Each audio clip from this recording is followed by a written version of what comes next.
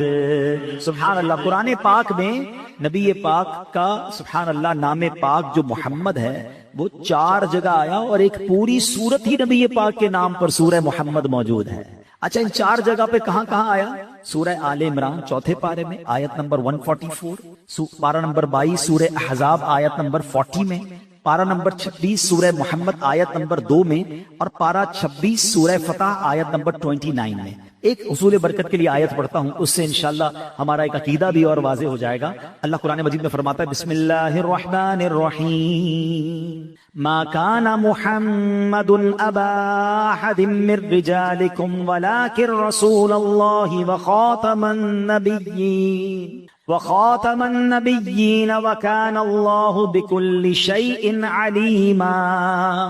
آسان ترجمہ قرآن کنز العرفان، محمد تمہارے مردوں میں کسی کے باپ نہیں ہیں، لیکن اللہ کے رسول ہیں اور سب نبیوں کے آخر میں تشریف لانے والے ہیں، اور اللہ سب کچھ جاننے والا ہے۔ نبی پاک کا ذکر بھی ہے اس آیت میں، نام محمد کا بھی ذکر ہے، اور خاتم النبیین ہے، اس کا اعلان بھی ہے۔ کتنا واضح اعلان ہے، سبحان اللہ۔ اور قربان جائیے امیر اہل سنت پر، بچے کی زبان پر یہ نعرہ کتنا پیارا جاری کر دیا، محمد مصطفیٰ سب سے آخری نبی، احمد مجتبی سب سے آخری نبی، آمنہ کا سب سے آخری نبی، شاہ ہر سب سے آخری نبی، تاجدار انبیاء سب سے آخری نبی، ہے حبیب کبریا سب سے آخری نبی، عقیدہ سب صحابہ کا سب سے آخری نبی، عقیدہ اہل بیت سب سے آخری نبی۔ کیا شان ہے ہمارے آقا علیہ الصلوۃ والسلام کی۔ اور نبی پاک علیہ الصلوۃ والسلام کا جو نام محمد ہے نا، اس کا معنی پتہ کیا ہے؟ نام ہی کتنا کمال کا ہے۔ آپ کے نام کا معنی ہے الذی یحمد حمدا بعد حمد، یعنی وہ ذات جن کی بار بار تعریف کی جائے۔ سبحان اللہ، معلوم ہوا کہ سرکار دو عالم علیہ الصلوۃ والسلام وہ ہستی ہیں جن کی بار بار تعریف کی جاتی ہے، 1000 بار تعریف کی جاتی ہے۔ اور سنیں کب سے تعریف ہو رہی ہے؟ جب سے آپ کا نام پاک محمد رکھا گیا ہے۔ نارملی بچے پیدا ہوتے ہیں 7ویں دن نام رکھا جاتا ہے، اللہ نے یہ نام کب رکھا؟ دنیا بننے سے، مخلوقات کی پیدائش سے بھی ہزاروں سال پہلے یہ نام رکھا گیا۔ اس سے معلوم ہوا کہ جب زمین و آسمان، عرش و کرسی، لوح و قلم، جن و انسان، فرشتے بھی موجود نہیں تھے، اس وقت بھی محمد مصطفیٰ صلی اللہ علیہ وسلم کی تعریف کی جا رہی تھی۔ جب بھی یہ تعریف جاری تھی، اب بھی جاری ہے اور قیامت تک جاری رہے گی۔ بلکہ جب جنتی جنت میں چلے جائیں گے نا، تو وہاں بھی نبی پاک کی نعتیں جاری و ساری رہیں گی۔ جبھی تو اعلیٰ حضرت لکھتے ہیں نا، رہے گا یوں ہی ان کا چہرے کیا پر کھاتے ہو جانے جلے جانے جانے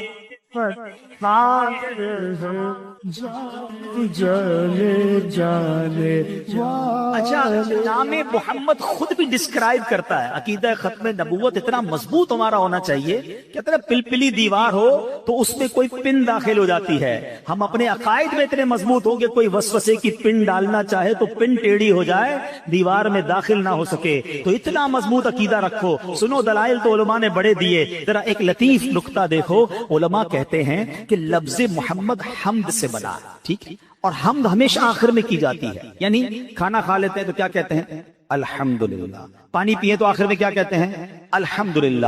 کوئی بھی کام ہو جائے تو اس کے بعد حمد کی جاتی ہے۔ یہاں تک کہ اللہ پاک نے اہل جنت کے متعلق کیا فرمایا؟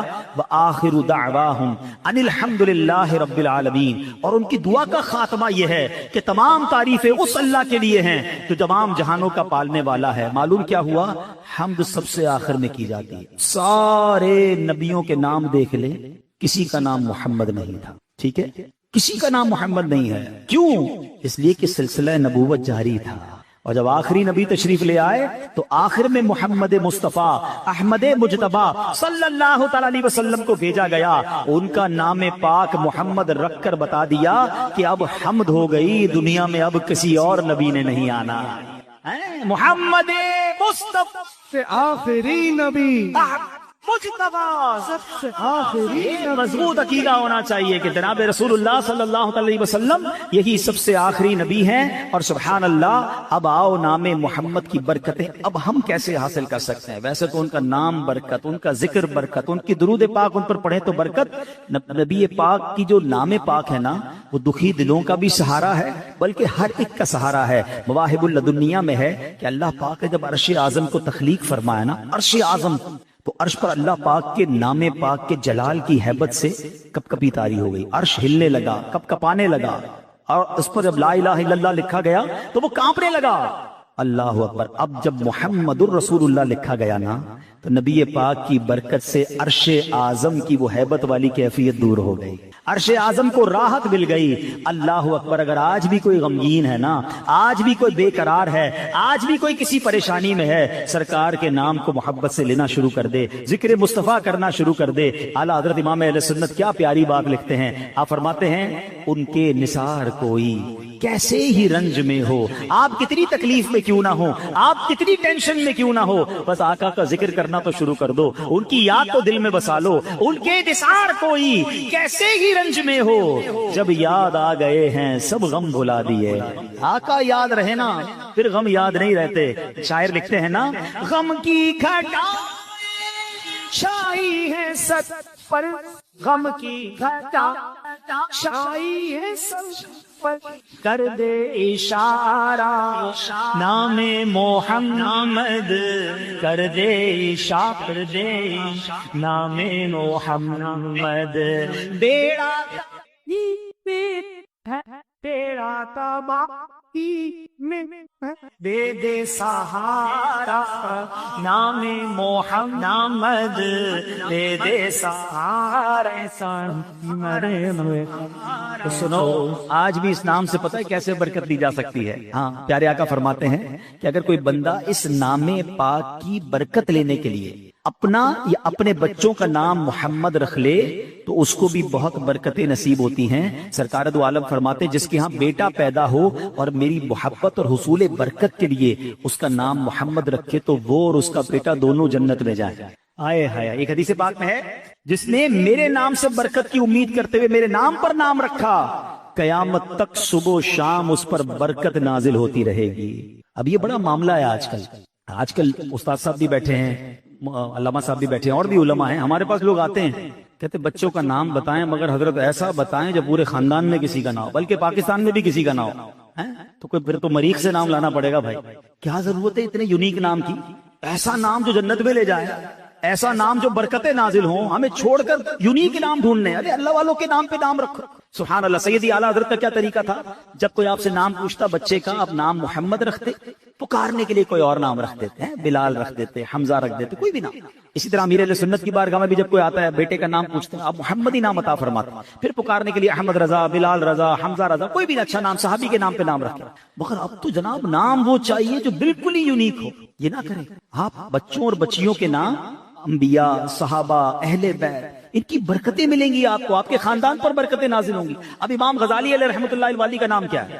امام محمد بن محمد غزالی. آپ کا نام بھی محمد, آپ کے والد کا نام بھی محمد, آپ کے دادا کا نام بھی محمد. ہم تو کتنی ضرورت یہ نام نہ دے, وہ میرے چچا کے بیٹے کا نام ہے, وہ ہمارے محلے میں کسی کا نام ہے, کوئی اور نام بتائیں. ہمیں تو نام ہی نہیں چاہیے وہ جو کسی کا رکھ لیا گیا ہو. یہ نہ کریں. سبحان اللہ. نام رکھے, ہاں اچھا, پھر محمد رکھ کر پکارنے کے لیے دوسرا نام کیوں؟ تاکہ اس نام کا ادب بھی باقی رہے. کیونکہ بعض اوقات غصہ آ جاتا ہے آپ کو, اب آپ نام محمد لے کر کچھ اور بھی کہہ دیں تو کہیں بے ادبی نہ ہو جائے. تو سبحان اللہ, نام بھی رکھنا ہے اور اس کا ادب بھی برقرار رکھنا ہے. اللہ والے کیسے ادب رکھتے تھے؟ محمود غزنوی کے بارے میں آتا ہے, ان کے جو وزیر تھے ایاز, جو ان کے پاس ہوتے تھے, تو ان کا بیٹے کا نام محمد تھا. تو انہوں نے ایک بار کہا, اے ایاز کے بیٹے ادھر آؤ.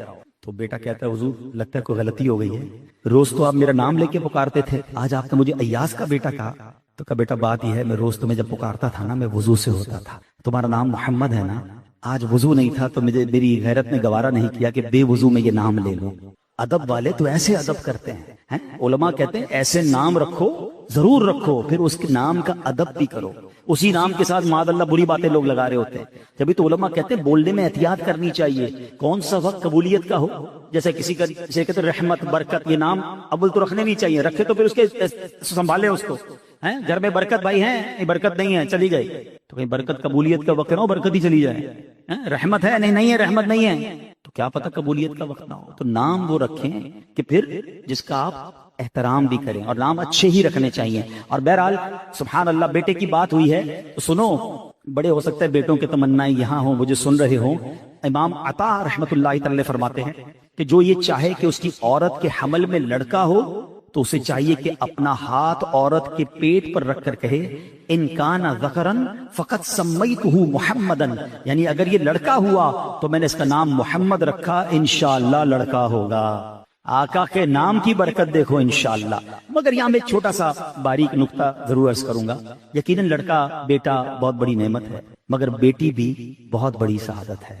بہت ساری حدیثیں ہیں بیٹیوں کے فضائل پر، نبی پاک علیہ الصلوۃ والسلام فرماتے جس کا مضمون ہے کسی کی 3 بیٹیاں ہوں، اس کی اچھی پرورش کرے تو اللہ پاک ماں باپ دونوں پر جنت واجب قرار دے دیتا ہے۔ ایک صحابی نے کہا حضور 2 بیٹیاں ہوں، فرمایا 2 بیٹیاں ہوں پھر بھی جنت واجب ہو جاتی ہے۔ کسی نے اس کی حضور 1 بیٹی ہو، فرمایا 1 بیٹی ہو پھر بھی جنت واجب ہو جاتی ہے۔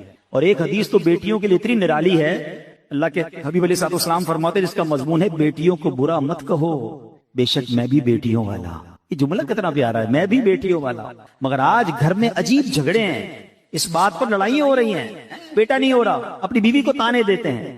اللہ کے بندو، وہ آپ کی زوجہ ہے، عورت کے ہاتھ میں نہیں ہے، اس کے اختیار میں نہیں ہے، یہ اللہ کی دین ہے۔ اب تو میڈیکل سائنس بھی یہ بتاتی ہے کہ جناب عورت سے زیادہ مرد کا معاملہ ہوتا ہے، لیکن اللہ جسے چاہے عطا فرمائے، آپ کو وظیفہ بھی دے دیا، لیکن اس بنا پر اپنی بیوی پر ظلم کرنا، اپنی بیوی کو تانے دینا، اس کے لیے زندگی مشکل کر دینا، خدا کے واسطے ایسا نہ کرے۔ نام محمد صلی اللہ علیہ وسلم جن کا ذکر خیر سن رہے ہو نا، میں آپ کو حدیث پاک سناتا ہوں۔